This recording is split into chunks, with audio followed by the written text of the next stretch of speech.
చెలో Nalgonda programme తీసుకున్నాం. కారణం ఏంది,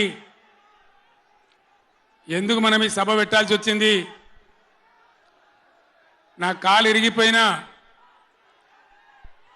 కుంటి నడకతోనో కట్టబట్టుకోనో ఇంత ఆయాసంతో నేను ఎందుకు రావాల్సి వచ్చింది? ఇవాళ ఈ చెలో నల్గొండ కార్యక్రమం మనం ఎందుకు తీసుకోవాల్సి వచ్చింది? కొందరికి ఏమో ఇది రాజకీయం. ఇలా మనం పెట్టింది ఉద్యమ సభ, పోరాట సభ. ఇది రాజకీయ సభ కానే కాదు.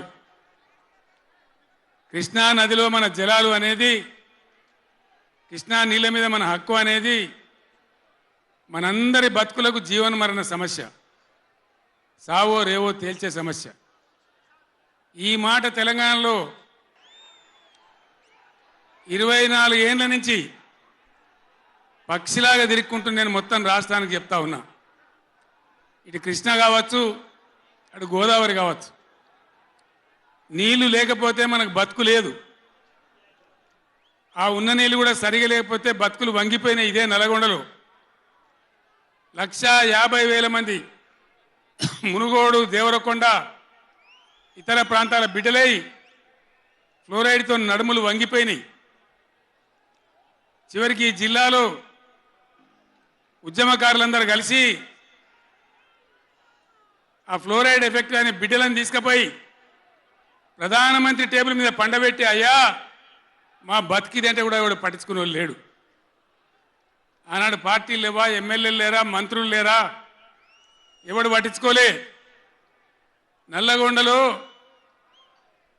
బీఆర్ఎస్ ప్రభుత్వం వచ్చిన తర్వాత జీరో ఫ్లోరైడ్, నల్లగొండ ఫ్లోరైడ్ రహితంగా చేసిందే బీఆర్ఎస్ గవర్నమెంటు, బీఆర్ఎస్ పార్టీ.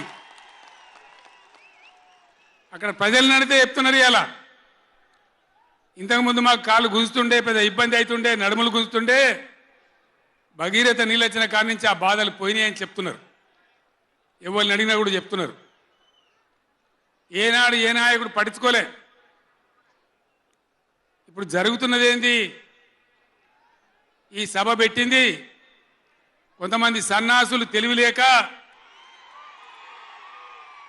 వాళ్లకు వ్యతిరేకమని అనుకుంటున్నారు. నేను ఒక్కటే మాటలో జరగవలసింది చెప్తా. ఉవ్వెత్తిన మనం ఉద్యమంలాగా ఎగిసి పడకపోతే, మనల్ని మనం కాపాడుకునే ప్రయత్నం చేయకపోతే ఎవ్వడు కూడా మన రక్షణకు రాడు. మీరు ఈ మాట రాసి పెట్టుకొని మీ గుండెలలో. ఎవ్వడు రాడు. ఆనాడు ఫ్లోరైడ్ నాడు ఎవడు రాలే.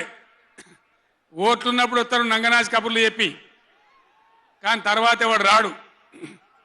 ఓటు గుద్దినం గడ్డకెక్కిందంటే మన ఈపుల గుద్ది మనని బొందలు నూకుతుండే తప్ప ఎవడు రాలే. ఇది జరిగిన చరిత్ర, ఇప్పుడు జరుగుతున్న చరిత్ర. దయచేసి మీరు గమనించాలి. ఇది ఆషామాషి కాదు. ఇది చిల్లర మల్లర రాజకీయ సభ కాదు. రాష్ట్ర ప్రభుత్వానికి కాదు, రాష్ట్ర నాయకులకు కాదు. ఇలా నీళ్లు వంచడానికి సిద్ధంగా ఉన్నటువంటి బ్రిజేష్ కుమార్ ట్రిబ్యునల్కు కానీ, కేంద్ర ప్రభుత్వానికి కానీ, కేంద్ర నీటిపారుదల మంత్రికి కానీ, మన నీళ్లు దొబ్బిపోదామనుకునే స్వార్థ శక్తులకు కానీ ఒక హెచ్చరిక ఈ నల్లగొండ చెలో తెలగొండ నల్గొండ సభ. ఇది ఏ ఒక్కరికో, ఒక వ్యక్తికో, కొద్ది మంది గురించో, పిటికడి మంది గురించో సభ కాదు. ఖమ్మం, నల్గొండ, మహబూబ్ నగర్, రంగారెడ్డి, హైదరాబాద్, ఈ 5 జిల్లాల ప్రజల యొక్క జీవన్మరణ సమస్య జరుగుతున్నది చూసిన తర్వాత చాలా బాధపడ్డాం.